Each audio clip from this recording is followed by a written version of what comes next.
I'm always excited when I find a tech business where the founder has actually, been an operator themselves, because I actually think then you really understand the core pain. And we've had a number of these on the show over the years. And today we're very lucky that Conor from Nory has joined us, and we're going to be talking about the exciting journey they're on and the problems they're solving for the industry, but also how actually tech can become this heavy lifter for you in a business as a leader, as you need to make decisions in a fast moving, very tiny margin hospitality business in the current environment. And we are coming out on the other side of a long period of lots of struggles, and now we really need to boost our businesses. And that's really the theme we wanted to set for today. So welcome to the show, Conor. It's a great honor to have you on the show.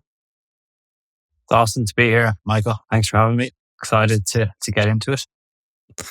And Conor, I've been looking a bit for some time at Nory and what you have had on over there as interested in tech and how tech actually can do the heavy lifting for hospitality business. For people that haven't met Nory or you yet, can you give a bit of background, on the big milestones in your journey and what led you to actually found, Nory and launch a tech business, which is a very different beast than a restaurant business? Yeah, it is, right? Where do I start? I'll do a bit of an origin story, maybe. It might be useful for people.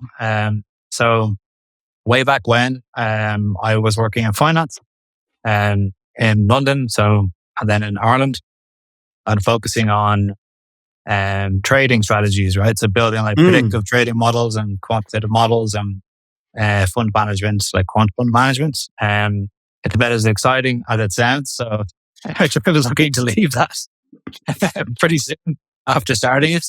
I'd always worked in hospitality, like in high school and afterwards. And I actually got into conversations pretty randomly through my network with some franchise businesses who were franchising their model, like Burrito model in the UK, and some kind of salad, healthy food model in Ireland. And really spent a lot of time with their founders and their ops teams around the business model and what their plans were.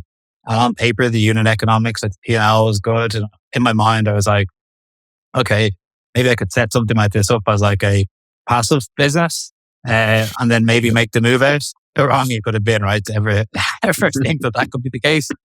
But no, as I spent time with these people, I started just to get deeper and deeper into like the business of hospitality. And if it's done right, it could be obviously really rewarding and successful. And I, through some level of naivety, decided, no, I'm going to do this myself rather than franchise the business. So in 2018, I left career in finance to open up a fried chicken restaurant, as you do. So a business called Mad Egg, which is like free range fried chicken. And yeah, that was like the first foray into hospitality. So I think the thinking there was chicken is the most consumed protein in Ireland. People love it. There was no such thing as fried chicken sandwiches in Ireland back then, really, other than say McDonald's. It's like my chicken sandwich, but there was no like a Nashville style or anyone doing it in like more of a premium fast casual setting. That was like chicken arbitrage at that point to go, look, like this works in different industries. How can we do it in Ireland? And yeah, so we launched in 2018. It was really popular locally, which is great. We were able to open up the first 3 restaurants in less than a year, about 13 months, I think it was. So pretty quick. Yeah. And that was based on the fact that people hadn't seen the product before. It was like kind of a net new thing. And chicken as a category, or fried chicken, has been really gaining popularity in the last half decade or decade. But yeah, so that was a real roller coaster, right? Continued to open more restaurants after that. But I think like Nory was born from that experience. Ultimately, I came from a background that was really data driven, really quantitative. Every decision needs to be backed by numbers, facts, figures. You can obviously have an opinion, but that needs to be hedged with like, what does the data say? And then when I jumped into the restaurants, I couldn't have been further from the case, right? You had people who were amazing people, like amazing at guest experience and awesome personalities.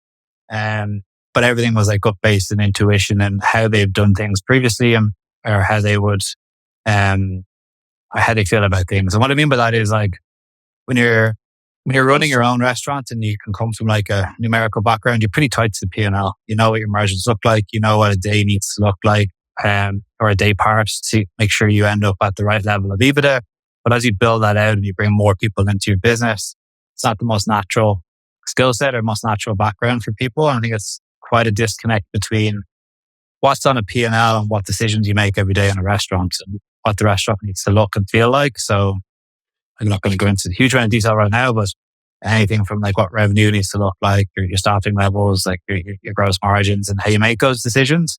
So really connecting the dots there was a challenge. And I could see that as we grew to like over 100 people, you have a lot of people making decisions each day. And it's hard to be really systematic and consistent because if you're not, hospitality is really all about consistency. So if you don't deliver a consistently great guest experience, you don't deliver consistent revenue, and then you don't manage your costs to a consistent manner, you're not going to have a sustainable business. So I went out to market to look for technology to support the business and found some pretty good tools and pretty good products, but nothing that could really support or coach decision making on a day-to-day level to actually make the business better or make sure that you're running it more efficiently. It was mostly products that you could do the job on or make the decision on, but it wasn't telling you what the decision should be. So I felt a little bit at loss because I'd used products like that in finance. And that was kind of like the kernel for Nory to go, what if there was a product that wasn't just another product to do the work on, but one that could actually learn about your business and suggest what decisions you should make to make your business better, make sure it's consistent, make sure you hit the core tenets of hospitality, which is great guest experience, kind of retaining great people and then retaining great profitability. So that was the idea behind Nory, and started to work on that internally at MadEgg.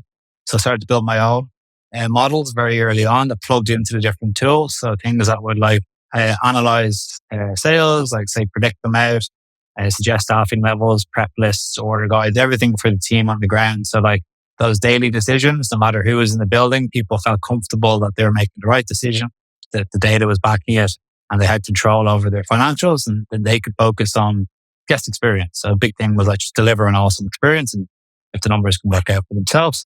I brought that to like an accelerator program in Ireland to see if I could actually turn it into a product. They backed me, funded the very early iteration of it, helped us build a team, get it to market. And that was in around 2022, 2021.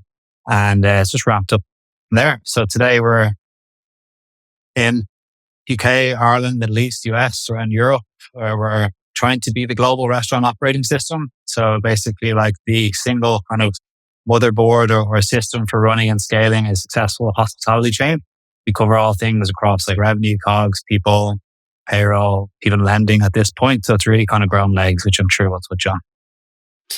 Are you still, just for the listeners interested, maybe also a bit my own, are you still have a foot in MadEgg? Is that still a business you're involved in at the same time as you're building Nory? Yeah, 100%. So that's still humming, still growing as a business. And the businesses are like two sides of the coin, right? Like everything was born out of that, and they are like the perfect alpha customer for, hey, giving you feedback on, say, big swings or net new ideas that aren't ready for market. You've got a team there that can be tested. Our product engineers and product teams are in the restaurants, speaking to them all the time, observing, seeing what's working, not working. So it's great to have a real life restaurant business that is for the Nory team to be able to be close to. But for me, as a business, like it's my first business. It's my passion in terms of hospitality. It's what I think is the best fried chicken product in Ireland. So it has a lot of leg left in it in terms of how far we want to grow. And the hospitality business, MadEgg, is just in Ireland. It's not gone across the border as the tech company. But I think that's super interesting from, as we talked about before we started the interview, like that thing about being hands-on involved at the same time as you're building systems and solutions through tech to solve that. What is the biggest problem you're solving with Nory, if you would say, for hospitality businesses? A really good question.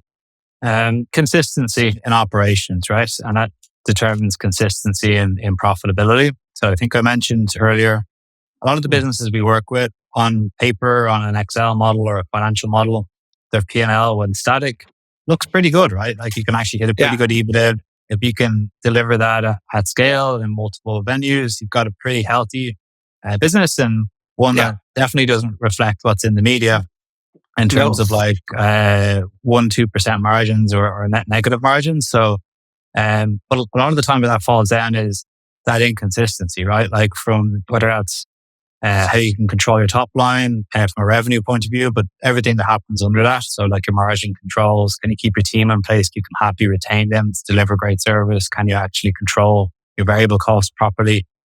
Like these kind of things, right? So that tends to burst at the seams as you go from say 1 to 2 to 3 to 4 and even up to like 50 or 60, because it's very hard to find managers or frontline teams who can really have unbelievable guest facing skill sets and experience, plus business management experience to be able to run on a P&L of a business that's going to be doing maybe a couple of £1 million. So I think what we're trying to do is solve for the business management piece in terms of, can you actually provide people the context and the information and the data and the recommendations to run more efficient and more profitable businesses. And then it's up to them to look after the guests and the experience that they have and produce a great quality product. So it's ultimately trying to tilt the favor or stack the odds in favor of the restaurants. We like to say internally, like if you can help them just really manage the consistency of the ops, there's much higher likely probability of success on their end.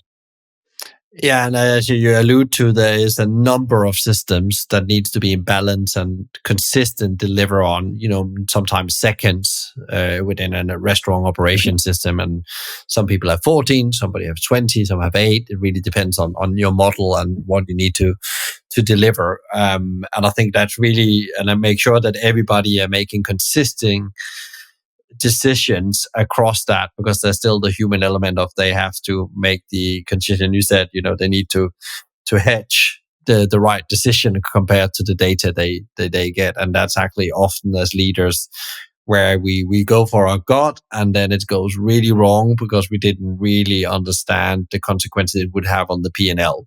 Maybe we say, there's not so much to do now. We're going to cut down with some hours. And then actually we hadn't looked at the data of the last 3 weeks, and actually in an hour, you're going to get really busy and then you're not enough staff to fulfill that capacity.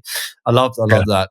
One of the things I wanted to hear from the outset as well was as well, like, what is like the typical transformation? I don't know if you can use Matic as an example that you've seen by having the systems of Nory in place. Like, what are the typical transformation? Because what you alluded to in your introduction is like the typical growing pains of going from 1 to 2, from 2 to 4, 4 to 8, from 8 to 12, and then on and on and on. We all in hospitality know these pains we go through. We quickly forget them when we get further on the journey, but actually they were very costly in a way. Yeah, 100%. I'll probably use external businesses to reduce bias in my answer, right? If I use my own business, it might seem like it's just obviously quite close to it. So we work with businesses that have, say, 2-3 venues or 2 or a couple of hundred, right? So we're actually working across that scale. And we see that those challenges around consistency aren't unique to SMBs. As you scale out, businesses with 100 plus venues are typically loading on more people, more support functions, more Excel spreadsheets, right? Surrounding their existing tech to make sense of what's happening to try and make better decisions.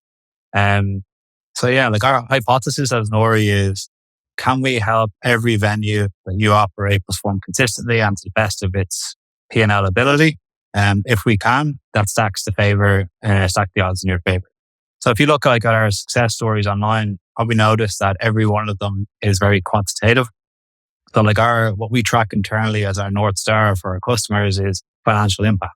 So things like, how close is our forecast to accuracy? Is it within 95 to 99%? How much is relative productivity increased or cost of labor reductions? How much is gross margin increased? How much is waste reduced? And how can you tie that back to their P&L? Because for us, ultimately, we're promising them that we will increase your margins, and everything we build needs to be able to do that. So some of those transformations, if you look online, could be anywhere from 25% reductions in cost of labor. And that's not just by cutting hours, that's redeployment into the right places. To make sure you're maximizing your throughput and your revenue and safeguarding the quiet periods or or even looking at what efficient looks like. But typically we have seen between 10 and 25%, depending on the business model. We've got things like 4 or 5% on GP if businesses are really fresh food, same day. We have a lot of concepts that are can only get one day, like they're day one businesses. You get one shot at it, right? If you don't prepare or produce, manufacture the right amount, it's not going to work, right? They're kind of high risk businesses as well. So they're just like some micro examples. So I think when we look at our partners, we look across their P&L and we say, where can we give them the most value? And that's how we orientate the product that we build and how we implement it and how we bring it into their business as well. Yeah, and I'll just ask a couple of questions because we talked about this should be about the product, but I think it's really important just for the listener to have like a high level of about the product and what kind of call it features and benefits it does. But why the name Nory first? Because I was thinking, what does Nory mean, and where is it connected to solving problems in hospitality? And I don't know if it has. Cool. It does, yeah. Hopefully something did that to you. You didn't just tee me up for it. But I was like, no, I just dreamt it up one day. No, it's not the seaweed nori, which people think are nori. Yeah. I was thinking that when I saw it the first time. No. And it's not the tennis player from Great Britain either.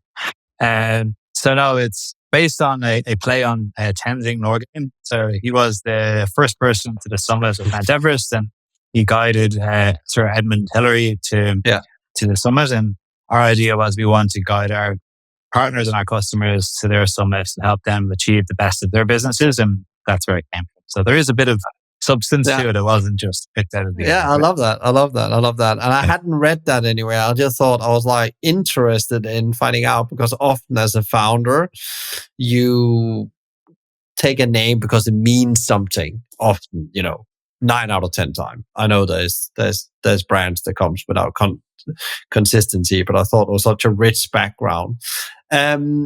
What is the like the typical features you then go out, and then we'll go in and talk a bit more about the wider technology play in hospitality. But what is typical the features you're implementing? Because it seems like you were talking about building blocks depending on the customer's needs, which I actually think is a very interesting aspect of your business model. Yeah. So we look at ourselves as like a compound startup. So I think like what that means tactically is like we want to be like the primary system of record or operating system. So the product where you can go if you're the CFO, an area manager, an ops manager, a general manager, a chef, frontline staff, and you're going to work on that product to do a lot of your day-to-day workload. So it means that it has to be quite broad, right? If you can imagine, because you're serving so many different people each day to ensure that they can do their jobs. So how we've structured that today is we have, say, operational tooling that focuses in the venues. So you might have something around demand forecasting, revenue analytics, and we have, say, a workforce management function that does everything from onboarding, recruitment, all the way through to AI labor deployment, suggestions around how best to optimize your workforce, to performance management, payroll, to communications, like messaging, speaking to teams, and staff planning, all these kind of things. So really robust. So managing that entire employee journey, which is one obviously core tenet. You need great people, you need to be able to get them, retain them, and deploy them productively. So we cover all of those tenets. And then from place to customer. So how do you manage your recipes, make sure they're profitable, make sure that they're selling correctly? How do you then manage your stock, speak to your suppliers, pay them? We cover all of those workflows in there. So everything around your COGS, everything around your people, everything deep on revenue. We also have like fully automated payroll solutions. So you can actually let Nory manage the end to end from like signing up to actually processing payroll. And we have a lending solution, financing. So in Nory, we have a live P&L. So we're able to ultimately try and grow that operating margin for our partners. And assuming that they do, like most of them, get more profitable and want to grow more and are ready to scale, we're now in a position where we can say, hey, actually, we can give you access to quick financing to open more venues so you don't have to go down the traditional lending route. So we're trying to think about it like a flywheel, like a building block. So get your venues in a really well-run, efficient manner from a profitability and ops point of view. make sure you have the right tooling to keep your team, recruit them, engage them, to communicate with your suppliers, like the whole ecosystem. And then assuming that that's all humming nicely, how can you tap capital to reach your ambitions to grow, right? So that's how we think about the product. Bit of a flywheel to what is a successful restaurant and how can we give you the parts to what that needs to look like. I love the flywheel analogies, and it is also analogies that have always been the audience know. My favorite book is Good to Great, and they talk really about the flywheel effect in an organization, how they're going to build that to be consistent in your delivery over decades. Where do you see then as an operator? I'll call it operator, tech founder, if I'm allowed to do that. The landscape from actually using tech in the right way as in the hospitality business, because tech is not a new thing in hospitality. It probably came in just before, definitely before the pandemic, from 2012 up to the pandemic. There was like a slow adaptation, and then there was a very quick adaptation. And then we are in a new era now where actually we can see there's also a change in the technology that lies below the technology. So AI will come in, we'll come back to that. And I think the game is changing tremendously in these years from what tech can do for you as an operator. But how do you see the landscape? Are we become better at adapting? Are we doing it quicker? Are we actually utilizing the tools we have at our hands? Yeah, it's a really good question. I think the industry is becoming more mature in terms of like leaning into technology. I definitely think earlier or in the last decade, we've seen that, right? People are pretty open to leaning in to different tech products across their business to try and gain some efficiency or drive revenue or increase like guest experience. So I think the adoption of it has gotten people are leaning more into it, and that reflects in the data. So if you look like pre-pandemic, the percentage of a restaurant's P&L spent on technology was one of the lowest verticals globally. It was like sub 2% in like the kind of early 2010s, which is super low, right? The average of most industries is 5% of your P&L on some sort of technology products. And then we've seen that kind of number move up in terms of what people are spending. Counterweight to that is there's also too many technology products. I think there's now what we think they're features internally. If we're being honest, some things should just be in a product as a feature versus a product itself. It's like this business is a people business. You're there to serve people in your building or people who are at home. Not a technology business where you're going to be sitting on your laptop all day or on your phone all day, running through different SaaS products or technology products to do jobs, right? So I think technology is supposed to be there to serve the outcome, which is a great product going to a guest who enjoys a great experience. And that can be hard to do if you have 15 different products in your business. And why I'm saying that is that lends itself to maybe some of the adoption issues that businesses have seen in the last 5 years, because you've got a team who are under pressure to deliver a great service. Maybe something didn't show up from a supplier. Maybe someone couldn't come into work and they're on the back foot already, and you need to then go use 15 systems to try and get through the day, right? That's not, you're only going to adopt what's mission critical. You won't adopt everything else. And then it feels like it's a poor investment for the business because you're not seeing the uptake. Whereas maybe if you had less technology and it was more focused, you'd see a better ROI, right? So I think like, all the adoption things that businesses have been stung by, one of it is like root causing where the problems are really in the business. Like, is this solving a hair on fire problem, or is this just look cool? Like, is it a priority for your business today? Like, it really needs to be, if it's not the big thing or the number one thing, you should probably not buy it, right? You should go solve the big thing and then get back to it, right? If it is the big thing, then you should orientate, all right, this is really important. It's fundamental to how we grow or how we survive. Then we need to make sure the team's engaged and we know what we're signing up for and what effort needs to go in and all these kind of things and how we want to run it through the business. On the flip side, technology providers need to build something that's easy to implement, but like it comes like with training wheels. Like, it's not super complex to get value. It doesn't take ages to see an ROI. You have enough support on the ground if needed to make sure people can get that value.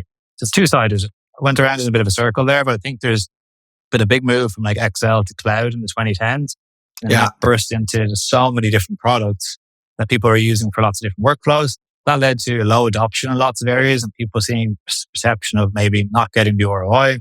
But a lot of that was just the shiny new thing versus like, this is the most important thing to the business. Because if you understand where your problems really are, there's probably a technology solution out there that can help you be better, but you just need to make sure you're solving the right problem.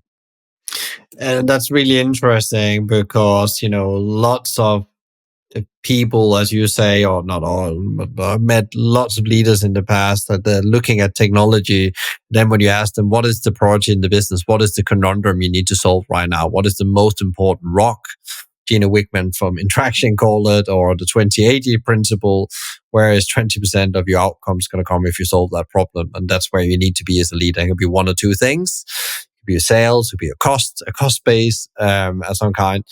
And actually, does it actually support that? Because else it's just another thing you turn on and you create a lot of work around that.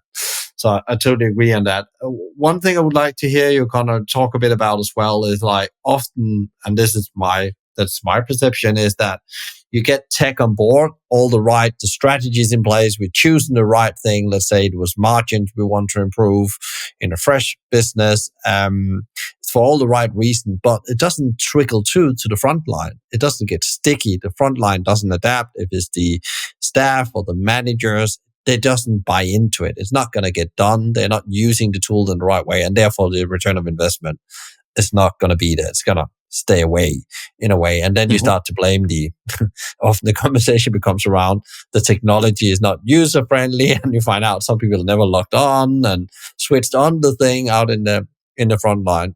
And often what my experience has been implementing technology in companies like McDonald's is like really that adoption from decision makers out to the front line is the hardest bit. And if you get it right, also the most rewarding bit, but really facilitating the journey to the front line. Do you have experience with like great successes of that, and also potentially where it's gone really wrong? Yeah, really good question. I think that's born from like, we have like a mantra internally when we started to build this product. I think I said early on, I'll use Nory as a reference, right? And I'll go back to your question. Yeah. Our hypothesis is that if we can empower the people who work on the front lines and manage the individual restaurants and bars and cafes, like the venues, to be successful, the business will be successful, right? So we're building the product for them and the outcome will come to the business. I think that has to be your mindset to go, you have empathy around who are these people? What is the shape of these people? Their backgrounds? What are they doing? How are they using the technology? They're not sitting in an office. They're running on their feet. What types of devices are they using? Maybe not an Apple 17 or whatever number there is going on now. Maybe it's a tablet that's been in the restaurant for about 10 years, right? Just like all of these things, really understand what's the environment, what's their background, what's their skill set, what jobs are they trying to get done? There's an onus on the technology provider to build for the people on the front line to be able to adopt their products to deliver the value. I think a lot of products early on were built top down. They were really clear that they look great to a CFO, COO, or finance director, ops person, but they were practically at the venue level.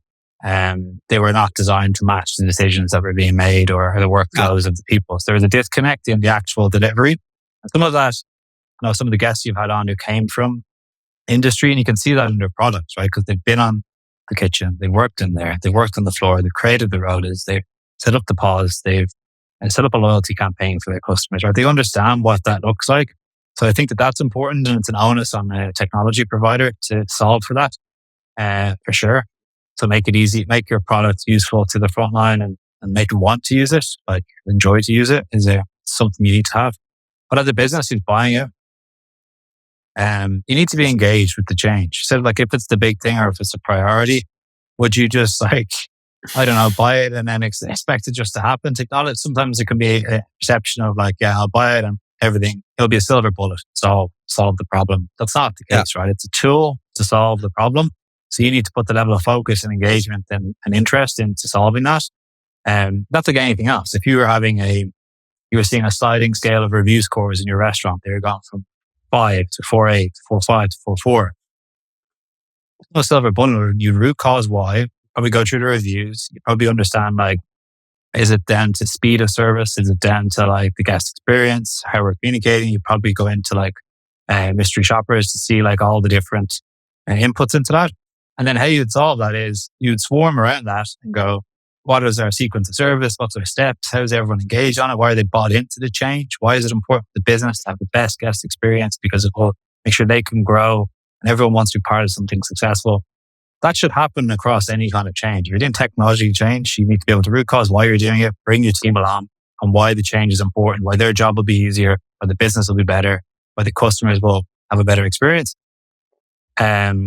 And I think that should be done for any piece of technology you bring in, right? It might sound like a big lift, but that should be the lens you use or the razor to whether you should buy it or not. Because if you're not willing to do that, then maybe you should buy it. Yeah, because then it's just going to be a very expensive journey, like any system. It doesn't have to be technology. It could be any product, any menu items.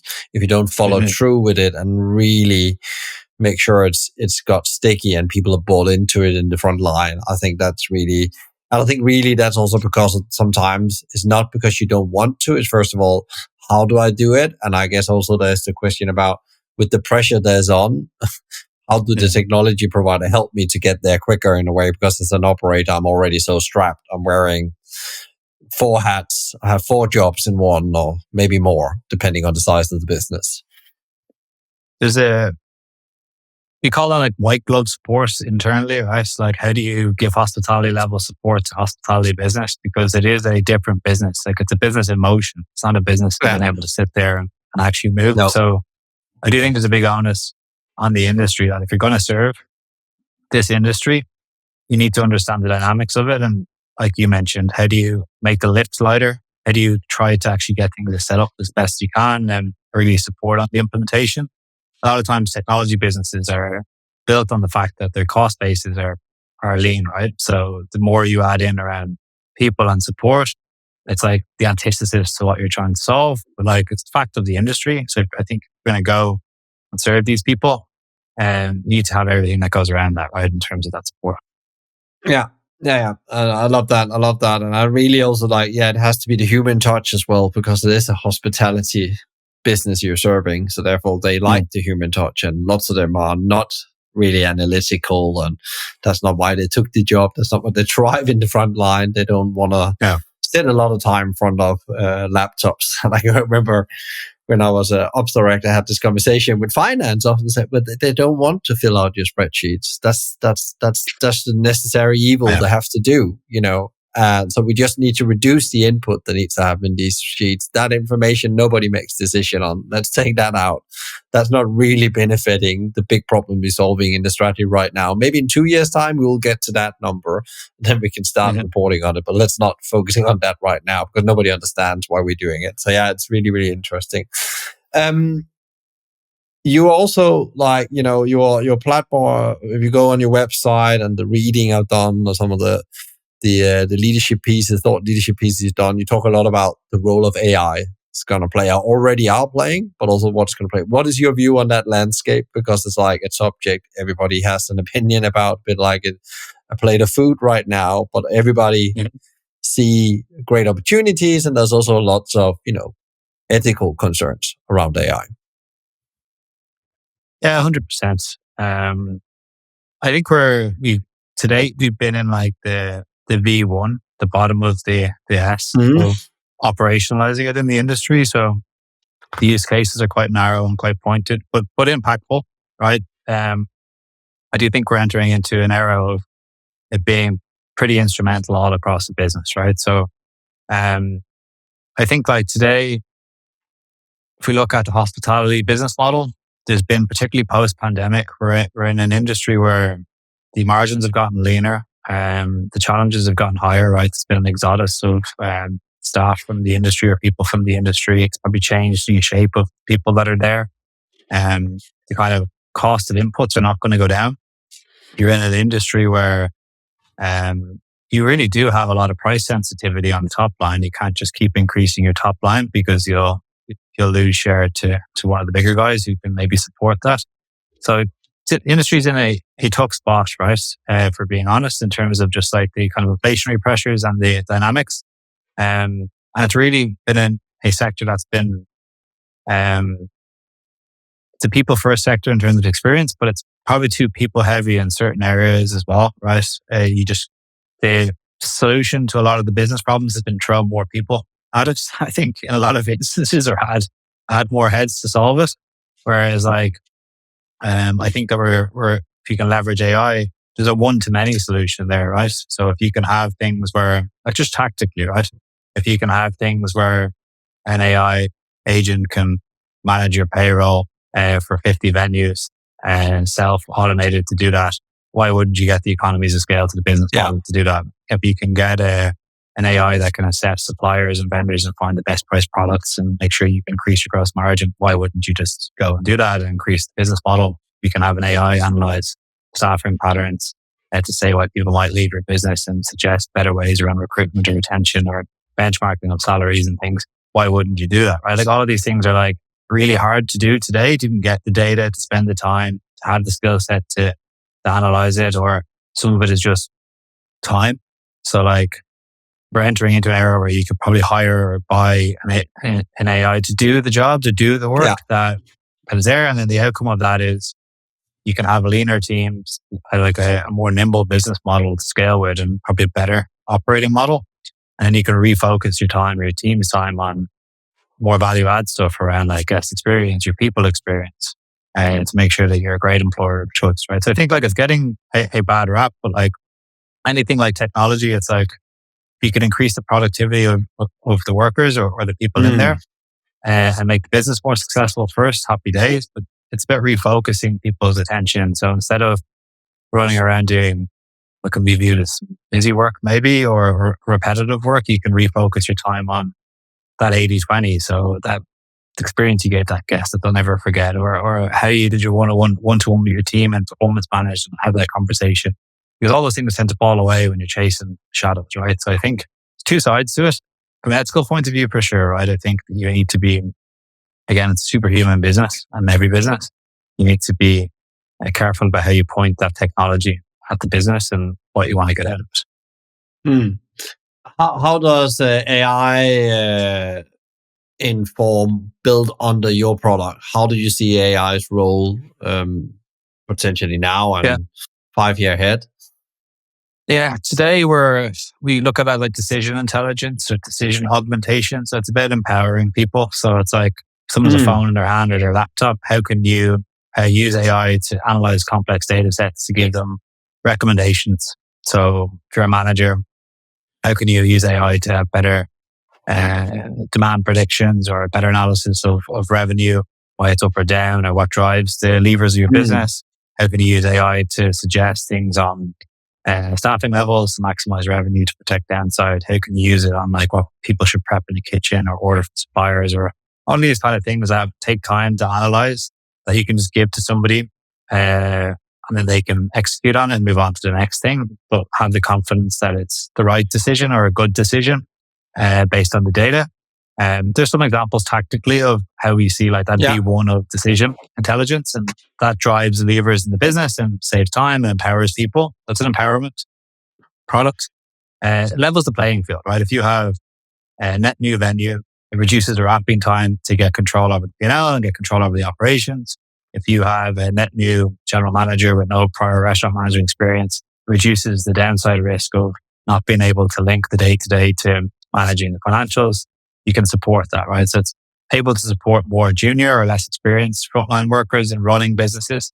Because people often forget restaurants often have £1 million, £2 million, £3 million in revenue. Yeah. These are not just these micro things that are doing a couple of £1,000, right? They're decent businesses in their own right. And this steps often lead to pretty big financial variances.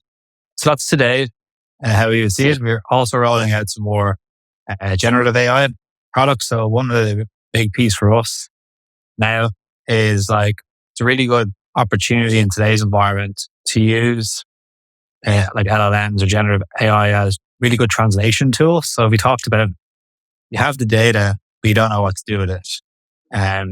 So we're in a situation now where you can analyze the data, you can ask the AI about the data, it can give you contextual answers back about your business and maybe investigate it.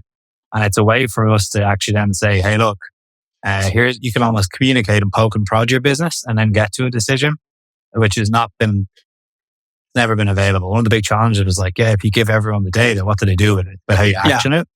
And now you can actually I think we're in a really compelling time that you can translate numbers into like a coherent view on what's happening in the business and give people who don't come from a financial background a method or an ability to drive changes in their business in a format they're more familiar with, which is like voice or text or talking to it, right?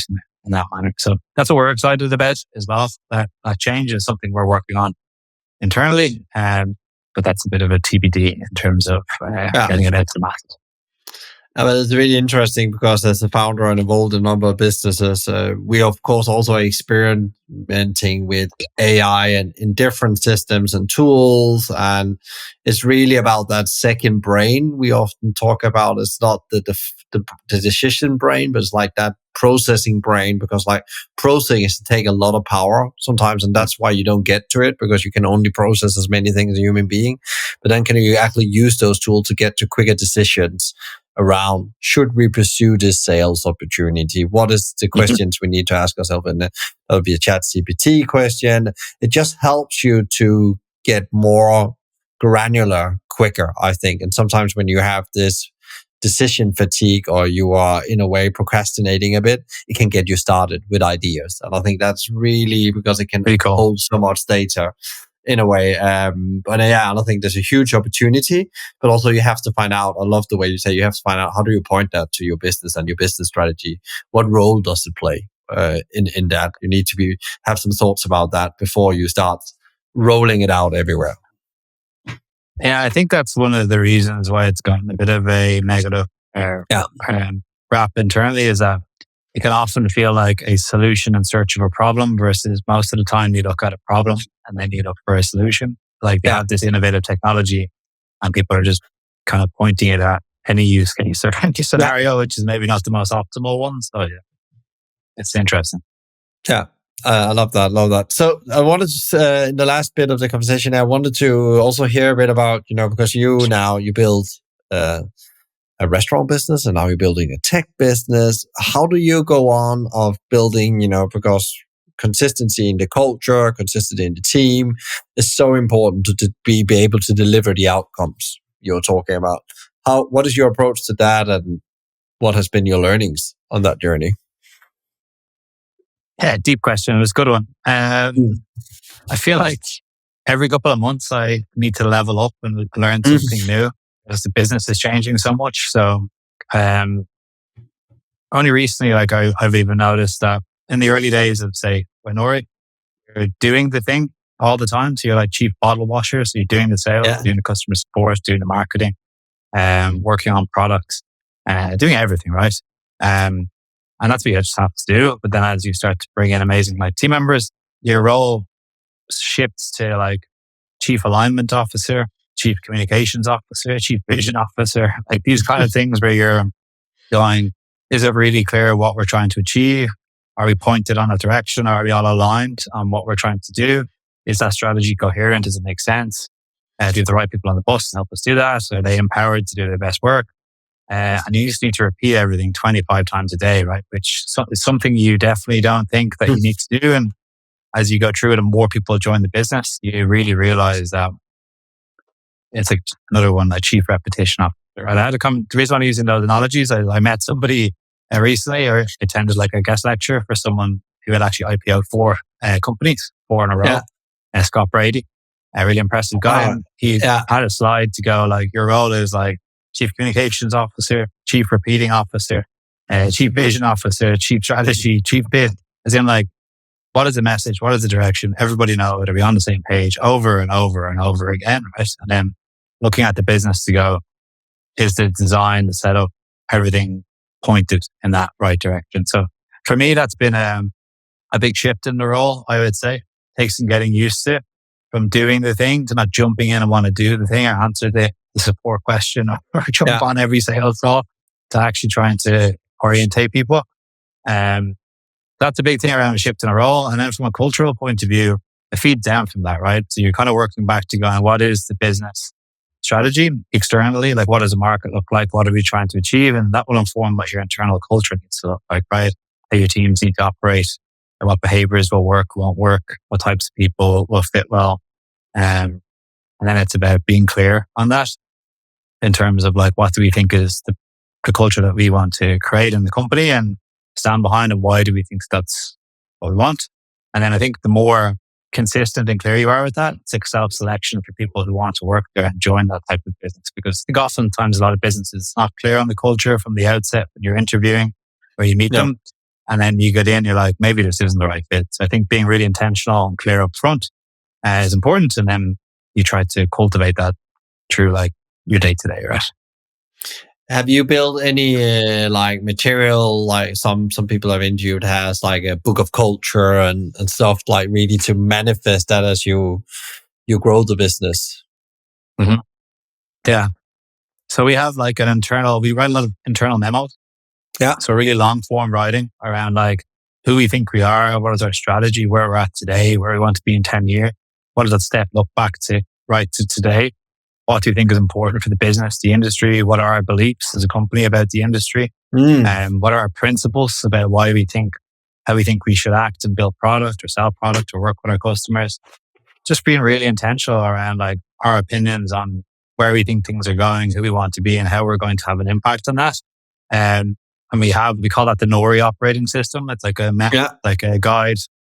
And it's full of memos about everything from why we're doing what we're doing, who we're trying to help, how we see the business evolving over the next few years and what's our next milestone. So these kind of things. So I think for sure, right, having it written down is super important. Having it accessible, being able to be linked to the work that you're doing, the objectives you have in your business, people is key. Yeah, and I think that's super, super fascinating because we wrote about, in the pandemic, we wrote a piece that was called The Six Tenets of Agile Hospitality Businesses or Maverick Businesses. And one of the things that came really clear was really that piece of work of actually writing down, sentimenting, the vision, the mission, the values, the beliefs about the industry, the beliefs about what kind of workplace we are creating. And these documents, as you say, they are long form documents. And that's the whole idea, because you have to, when you read them, you have to imagine almost that you're already there in the future. If it's a vision document, if it's a value, you really need to understand how that value can be understood in you're doing on a day-to-day basis, but also when you have to make tough decisions and so on. And there's just added into this. Singerman's was one of the great examples in the US, where they actually just add into these documents all the time, and it becomes much more granular over the years. And they have 40 years of experience, and the founder have written numbers of books about the business and so on. But again, that's the extreme case of it. But you can definitely find that when you start documenting it, it also becomes clear for you as a founder what kind of business you're building. Yeah, 100%, right? I think they're iterative documents. It's not one and done. We open them up so people challenge what's in there, comment on it. They'll say, look, I agree, I don't agree, explain this. Why are we doing this? It's like this kind of something that's a bit more living and breathing. Just a really good piece around business strategy. Like you have like your static and your dynamic strategy. Right? Your static is your 10-year vision. So long term, that is where we want to be. We want to be X and Y market doing this. But along that journey, you're going to need to shift based on what external forces you're facing, based on the internal capabilities of the company. So that iteration is key, because if you just show the long-term vision without the realities of today, your team are not going to be able to buy into that or see the steps there, right? They're facing a different reality today than what you're writing in a 10-year vision document. So how can you close that gap? Yeah. Love that. What about yourself, Conor? How do you, because you are not just in one business, you're in two businesses. How do you manage that as a founder CEO? Because like the amount of work that comes that way, and the energy that takes. It'll be interesting to hear about how do you actually manage yourself? What is like your core pillars that you hold on to do that? Yeah, good question. Number one is like the quality of the team that you have, right, in any business. So I think just even before I get to my own kind of operating system, I think having great people around you who are mission driven and ambitious and hardworking and want to try change makes everything a lot easier, right? If you have that in the business, it's 10 times easier.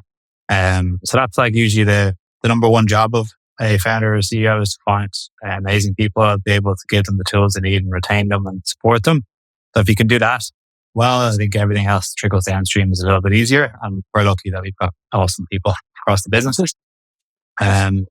terms of personally, for sure, right? I think like definitely gone through periods myself of like where you look after yourself more or less, and you see the outputs of that on the business, right? If you're not sleeping well, you're not exercising so well, you're not eating so well, you're not firing on all cylinders, your decision making isn't as good, you're probably not as personable or as clear. I really tried to be have a lot of rigor against myself in terms of like how you exercise or what you eat or time you allot to like thinking time, actually carving out times out of the day to get out of the hamster wheel and just think about what's happening or family time, these kind of things. But I think it's super important because otherwise your calendar just gets swarmed on and it's just hours and hours of the day. So I do have some core tenets around that, just in terms of your own physical, mental health and how that can happen because the team, the internal team, your investors, your customers, they're relying on you to be able to operate, right? And to be able to operate at a high level. And you can only do that to take care of yourself. Yeah. And what is your, like, do you have like, is there anything you do every day to do that? Do you have any routines? Yeah, I don't have a big complex routine. I train every day. So I do like competitive racing. So I do like 6-7 days a week in the morning. I'll work out first thing straight away. And then try to eat particularly well. I'm not picky, so I would eat the same thing every single day just to be consistent. Although I do love to go out, I'm a foodie, but I'm happy to eat the same thing, right? I don't need a variety. But I am very focused on what I'm taking into my body, the kind of exercise I'm doing. And that are like anchors, right? If you can have those two pieces as consistent anchors, like the kind of nutrition and your exercise, everything else in my day is so variable that you have that kind of consistency. Yeah, and then you also enjoy the boring thing because like the boring thing is actually very cool. It grounds you in a way, even if you're eating the same thing. I know exactly what you're saying. I was laughing because I was laughing with you in a way. I'll probably eat the same for lunch and breakfast most days, and then dinner will be a bit more varied. But there is like this works and it keeps me going and give me the energy that I need to do the things that I want to do in life and work. I love that. Is there any book that you're really specifically in love with and that you maybe been reading a number of times, also give away to other leaders in your businesses? Yeah, really good question. I'm not going to take your book that you said at the start of the call, but we did get Good to Great to everybody, right? Then Built to Last. Wow. Big fan of those. They're great, both of them, yeah. I'll choose a different one. We have a book that we've given to everyone, two hospitality books. So one is Enlightened Hospitality by Danny Meyer. So I read that pre-opening the restaurant. And particularly with the leaders, it's like, it talks a lot about enlightened hospitality means the guests knowing that you have their back, right? That you're there to show up for them, to have a good experience. And that's like our ethos around our customers, right? We need them to feel like everything that we do, we have their back to make their business successful. And then you can apply that to a team, you get that level of like trust. But even then, as you build out the systems, he has this really cool analogy of what a leader is, right? It's like you're designing an environment where people can do great work and it's empowering, but your role isn't. It then flips to making sure the salt shakers are always in the middle of the table. You go in and you go, just readjust slightly and let people go and kind of lead themselves in the front line, but empower them, but just be there to adjust it if it goes off the rails slightly, right? So I think like nice analogy for even what we're trying to do for our customers, but also what we're trying to do internally as we build a business that for our own teams. Yeah, love that. We'll put that in the show notes for people, even though that's been on many. Yeah. One other book as well, which is more local to Ireland that actually gives, it's called What I Know About Running Coffee Shops. You have a big box of them outside. So it's written by Colin Harmon. He has Ireland's largest indigenous coffee chain, or one of them, 3FE, and he's a big supplier. He started with like a coffee kiosk and he's 10, 15 coffee shops and he serves about 150 more wholesale. But he wrote a book tactically about how you open a hospitality business, what you need to look at in terms of margins, how you manage staff, do performance reviews, really tactical to the day-to-day of SOPs, checklists, right to records, food safety. But like in a way that's like all the mistakes that he made, we give that to everybody who joins the team, because it's a really like good indoctrination in terms of the challenges that our power users or the end users are going to face every day. It's very tactical, which I think is important, right? About what they think of it. Yeah, and especially if you haven't been involved in a leadership position in hospitality business, then you can get close to the pain points. I can totally see that. I love that bit as well. Is there one question you wish I'd asked you, I didn't ask you, and what would it be, and what would you answer?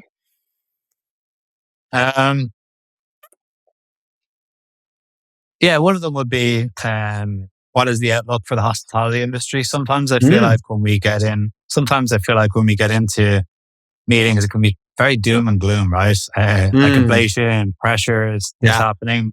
Yeah. Like, it's one of the largest industries in the world. Like the gross hospitality take in kind of accommodation as well, 8% of GDP, right?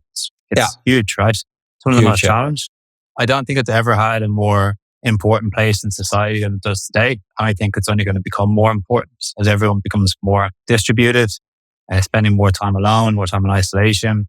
It is going to become foundational to how people are able to kind of grow, evolve the cultures of society. So I think like I'm very bullish on it. I think people are very bullish, and I see from our team who want to try and support it. So I think just periods where things are going to feel a bit more pressurized and can feel like constraints. You need to evolve your business model and your operating model to a new normal, which is a phrase that nobody wants to use after the pandemic. But I think we should try and be a bit more bullish on it, right? Because I do think it's going to find its next iteration, but it's only going to go from strength to strength from there. And it's only going to become more important to everybody, I think. Yeah, and also if we want to have the right talent to work there, I think also we need to change the narrative. I totally agree with you that it's not just difficult. It's difficult, but I haven't been in any businesses, and I've been around different types of businesses, always involved with hospitality, but there's no business that's easy to run. If it's a tech or food business, they all have different stages of challenges, either as a normal development curve of a business or just because the external factors determine it. And the world goes through periods where and things change and things becomes better and you adapt. One thing we're good at as humans is adapt. We forget that, but actually it's very important to have a more positive narrative. I love that. Where can people find out more about Nory, connect with you if they want to do that? Yeah, for sure. So Nory.ai is our website. They can see about products we work with, some of our case studies. Connect with me on LinkedIn. So Conor Sheridan. You can find me there. If they want to ping me at Conor@Nory.ai, they can do so as well. But yeah, so they can find me. Thank you so much, Conor, for coming to the show and sharing your journey, all the incredible insights and practical tips about, just how to utilize technology, but how to build your own organization and how you actually manage through all the challenges. I send you and the team power and energy. There's a lot that still needs to be done. So looking forward to connect with you in the future. Likewise, Michael. Thanks for having me.